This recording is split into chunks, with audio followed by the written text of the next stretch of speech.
Los medios de comunicación, los que publican hechos sin sumarse a las narrativas impulsadas por una corriente política u otra, hoy son blanco de ataques.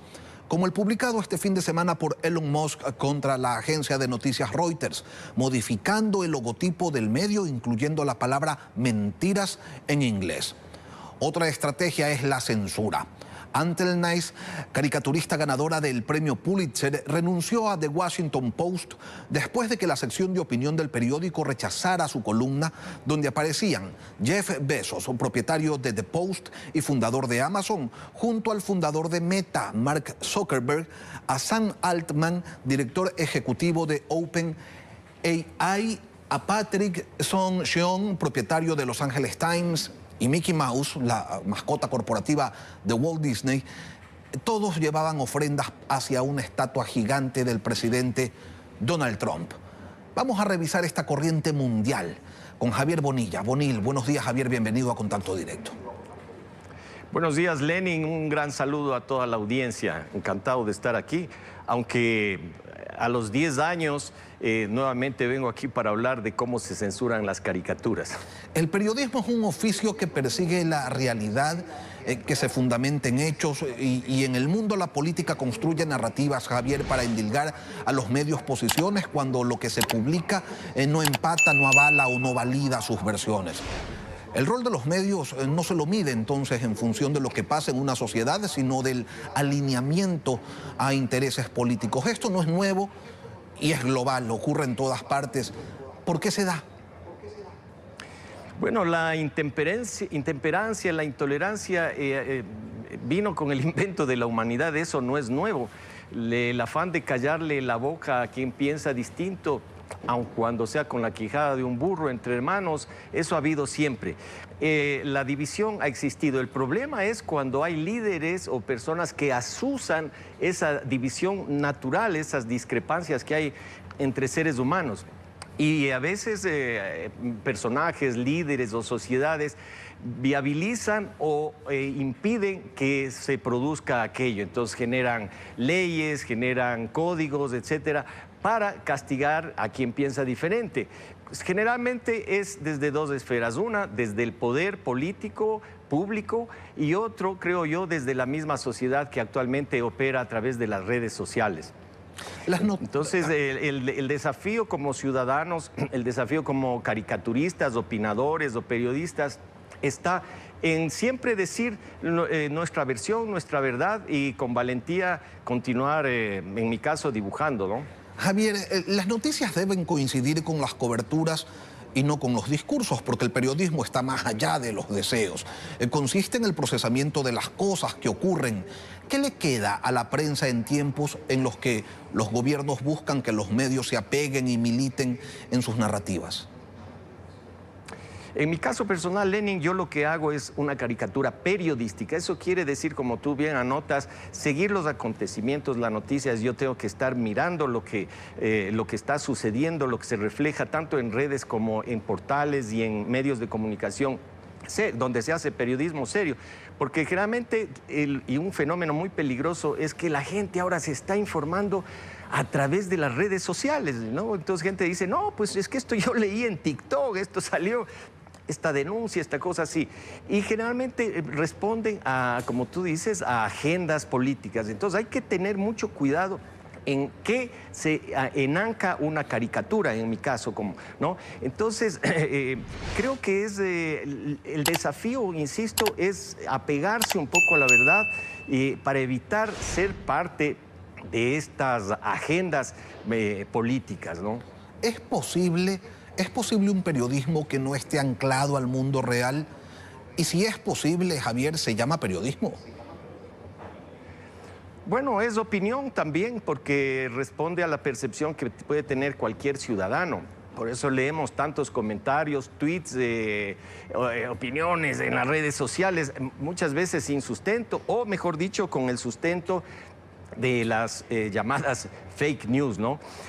El problema, yo veo aquí un problema, Lenin, y es que quizás con pretexto de esto, hay pretensiones de hacer una ley de comunicación, de cómo regular la palabra, cómo regular la opinión.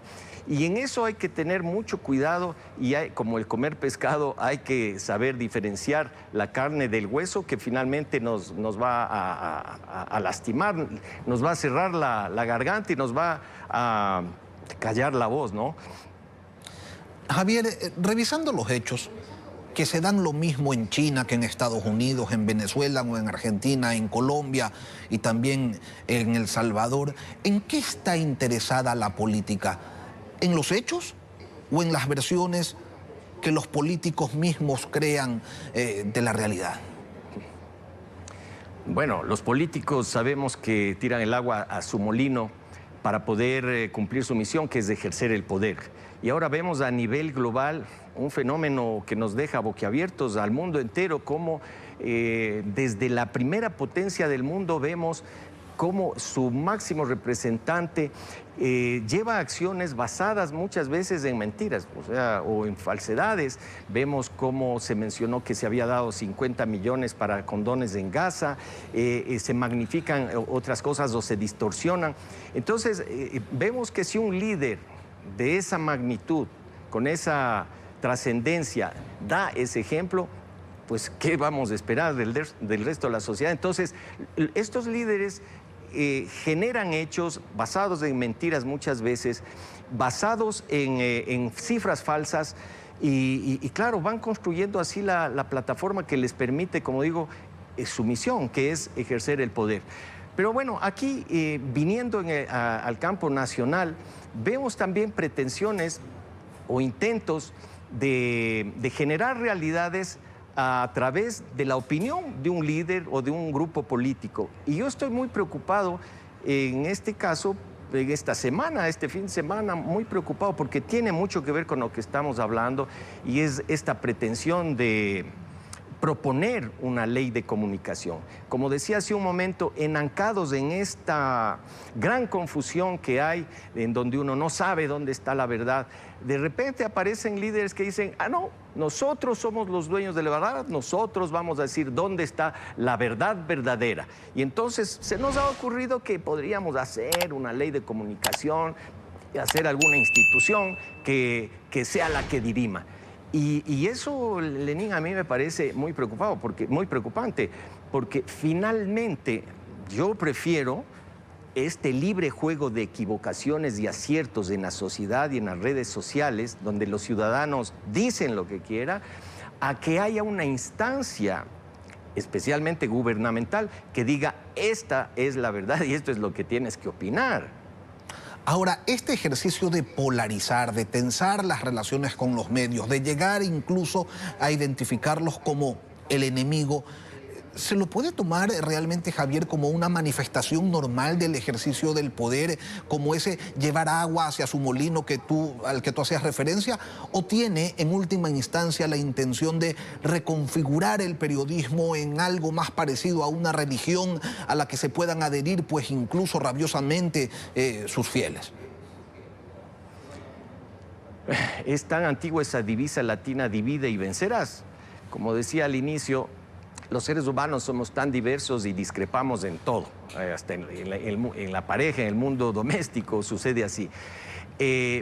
Pero lo que hay que tratar como humanidad es lograr los consensos, la unidad para poder avanzar. Para gobernar lo que necesitas es dividir entre buenos y malos. Y eso es lo que le hace mucho daño a la democracia, eso es lo que le hace mucho daño a una convivencia pacífica, una sana convivencia social.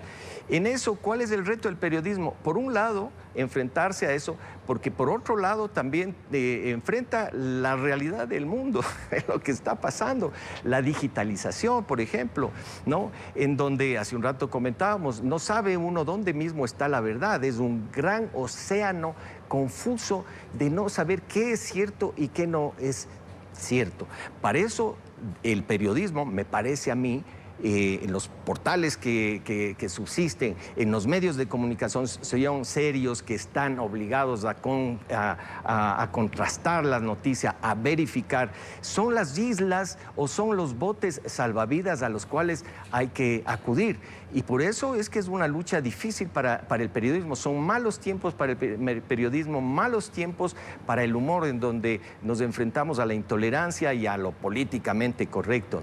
Y sobre eso hay un punto medio, Javier, hay un punto medio entre una prensa que se inspira en hechos y liderazgos a los que no les interesan esos hechos, sino las narrativas, la verdad como ellos la entienden.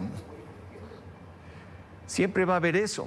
Y repito lo que decía hace un momento, hablemos de lo que está pasando ahora, hay este riesgo porque hemos oído una pretensión de resucitar ese muerto. Traje ahora este lápiz porque hace 10 años vine en este mismo set a hablar justo del tema de la libertad de expresión y de cómo se imponían narrativas que no podías... a ver, yo hacía un dibujo que tiene miles de interpretaciones, pero en esa época, gracias a una ley de comunicación, me dijeron, no, tú no quisiste decir esto, tú lo que querías decir es esto otro y por eso te vamos a sancionar.